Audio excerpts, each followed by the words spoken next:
second edition of Blurb TV here at thunderandblurb.com. I'm Andrew Garda. Thank you for stopping by once again. I'm going to take a little draft break right now and talk a little bit about the 2010 schedule, which was released on Tuesday night.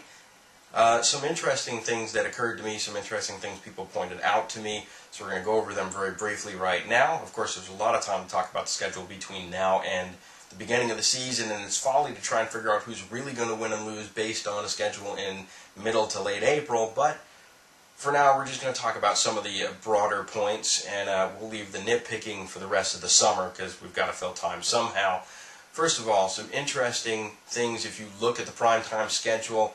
Of course, there's some great matchups like the Vikings and the Packers, the Jets and the Pats, but most interesting are two teams who have a lot of primetime airtime this season. First of all, the Jets, which really isn't much of a shock. They've got Hard Knocks going on. They've got the personalities in Rex Ryan, now Jason Taylor, and of course Antonio Cromartie. They've got an awful lot going on, so it shouldn't shock you in a lot of respects that they're there.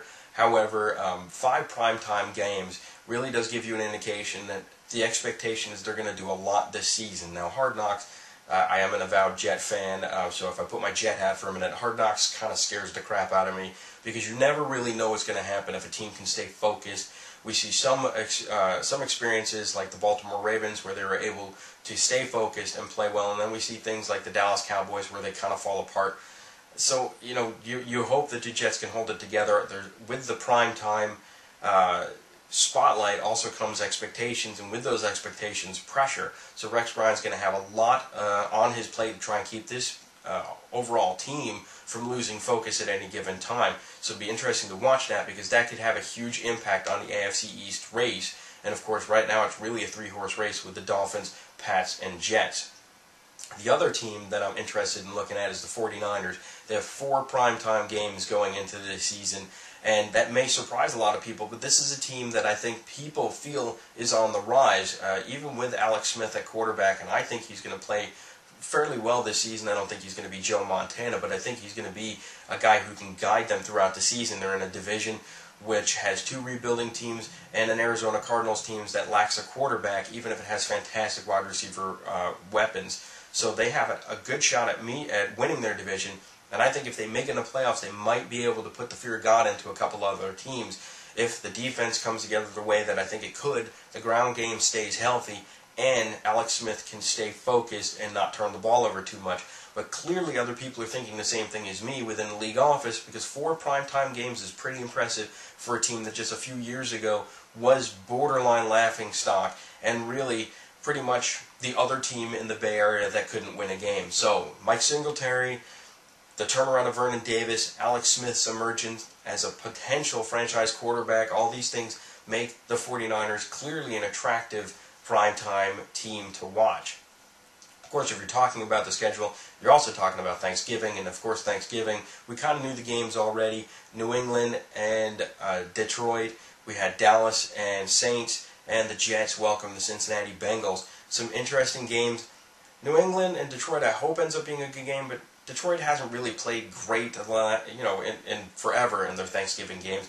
New England is a team that is aging, but still very dangerous. Detroit is a team on the rise, but I don't think it's going to be enough. I think that's going to be the game where you fall asleep after your turkey coma.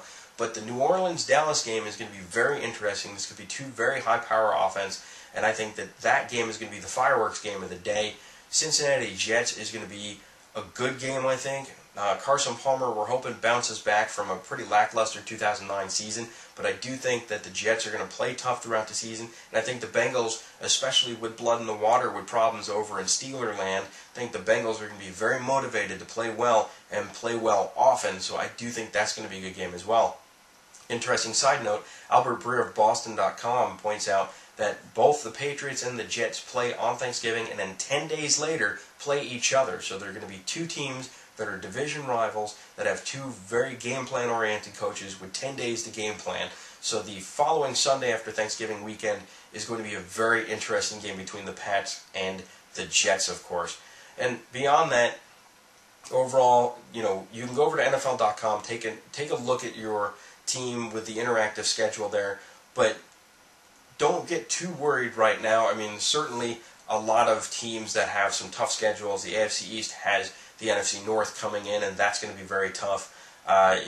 Conversely, the NFC North is not going to have to face, a pretty tough Jets team, the always difficult Patriots team, but don't read too much into the schedule right now.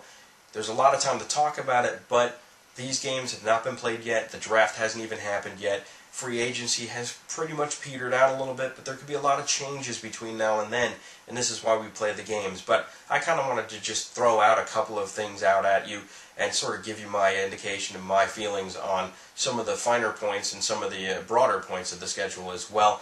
Interesting side note, this was brought up by Joe Fortenbaugh over at National Football Post, but the 49ers, who I just mentioned is having 4 primetime games, also travel 33,000 miles this year. That is 10,000 more than the second most traveled team, which will be the Denver Broncos. This, of course, also involves a trip to England, so that'll hurt. But this is interesting to me because we're going to see the effect of these overseas games, I think, as much as we ever have before with the 49ers. They're a team, as I said, that I think is on the rise and could capture that division. But if they're exhausted at the end of the season, I think this 33,000 miles and this long trip to London are going to have a huge effect on why that is. So also something to watch as well. So that's going to do it right now. We'll get back to draft analysis with the next video, but I want to thank you guys for taking the time out to watch it, whether it be on thunderingblurb.com or Vidler or YouTube or Blip TV. However you're watching it, thank you for watching it. Spread the word, if you will. And I'm going to have an awful lot of videos from Radio City Music Hall while I'll be a credentialed media person during Thursday, Friday, and Saturday. So tune in, keep tuned in. Follow me on Twitter, follow me on thunderingblurb.com, and I hope to give you an insight and have you experience through me some of the things that are going on at Radio City Music Hall. So thank you very much for coming in. I'm pumped for the weekend, and I will see you next time here on Blurb TV.